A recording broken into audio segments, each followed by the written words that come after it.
Hai Smart Traders and Investor, kembali lagi bersama saya Kadek Murtayasa di channel IYUK Nabung Saham.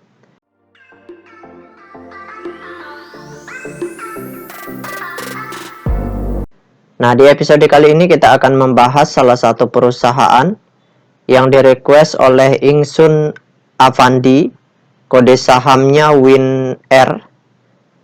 Nama perusahaannya yaitu PT Winner Nusantara Jaya Tbk. Oke, untuk mempersingkat waktu, kita langsung saja cek datanya di aplikasi iPod. Jika Anda menyukai konten-konten kami mengundang Anda untuk mengklik tombol like dan subscribe agar Anda mendapatkan video terbaru kami setiap minggunya. Nah, di sini langsung saja kita ganti kode sahamnya WIN, WINR, kemudian kita enter. Nah, kalau kita lihat grafiknya, perusahaan ini yaitu perusahaan yang baru IPO, dimulai dari tanggal 25 April bulan lalu ya. Kemudian diawali harganya naik tinggi sampai harga tertingginya di Rp266 per lembar.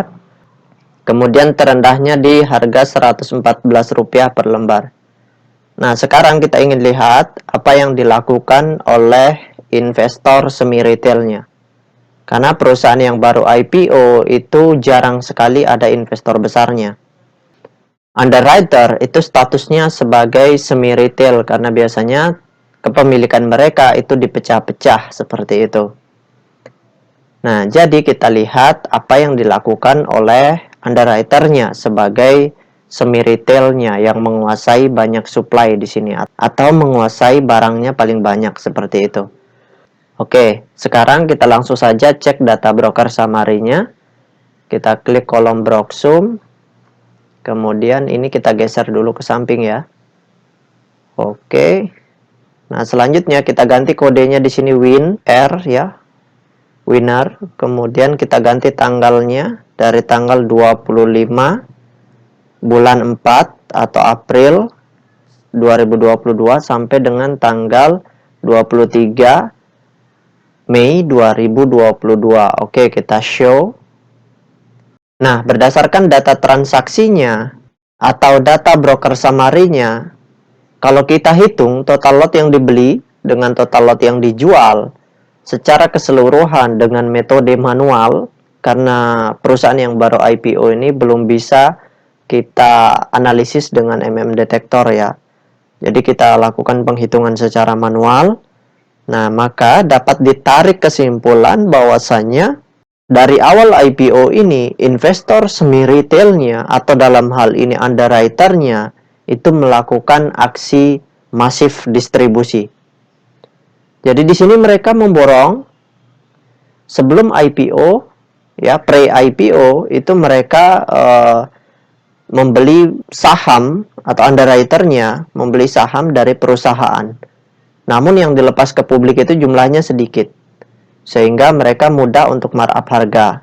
Nah, ketika mereka markup harga sangat tinggi, di sini mereka jualan di tanggal 28 dan di tanggal 8 dan di tanggal 28 dan di tanggal 9 Mei ya. Di dua perdagangan ini mereka melakukan aksi jualan. Setelah itu mereka terus membanting harga, di sini mereka jualan lagi. Sampai sekarang pun mereka masih jualan. Nah, kalau keadaannya seperti ini, maka harga sahamnya bisa jatuh melebihi harga IPO-nya.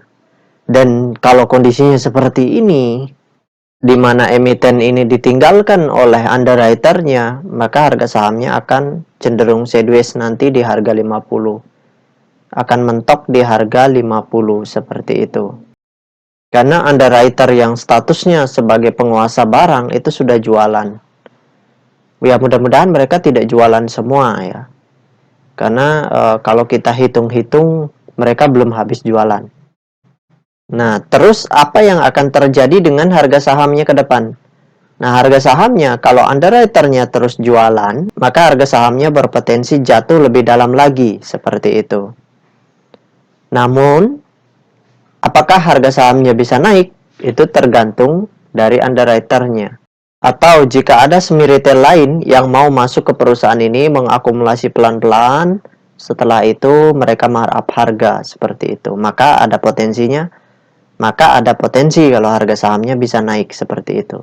Tapi kalau tidak ada dan underwriter-nya terus jualan, ya mau tidak mau harga sahamnya mentok di harga 50 nanti seperti itu. Ya, kita tinggal lihatlah aksi mereka di perdagangan selanjutnya seperti itu. Dan perusahaan yang baru IPO ini juga kita tidak bisa analisis menggunakan peta kepemilikannya karena perusahaan ini kalau saya sendiri tidak memiliki data DPS-nya. Saya memiliki beberapa perusahaan saja, namun tidak semua perusahaan itu mudah didapat data DPS-nya. Karena data DPS itu data yang sangat rahasia dan hanya orang-orang tertentu dan kita butuh koneksi untuk mendapatkan data itu supaya kita tahu yang pegang barang dalam jumlah 2% atau 3% itu siapa gitu. Jadi kita perlu data itu. Dan umumnya walaupun tidak menggunakan data itu nanti kalau sudah setelah 1 tahun IPO itu umumnya datanya akan terlihat nantinya. Apakah ada investor besarnya atau tidak itu nanti akan ketahuan setelah lama ya. Jadi butuh waktu untuk menganalisis ini. Nah, mungkin itu saja yang dapat saya sharingkan untuk Ingsun Afandi. Sekali lagi bagi rekan-rekan investor, jika ada yang ingin ditanyakan atau ada yang ingin di-request, silakan komen di kolom komentar. Untuk yang ingin bergabung di grup channel Telegram kami, silakan klik linknya ada di kolom deskripsi. Baik rekan-rekan investor, see you next time. Salam cuan selalu.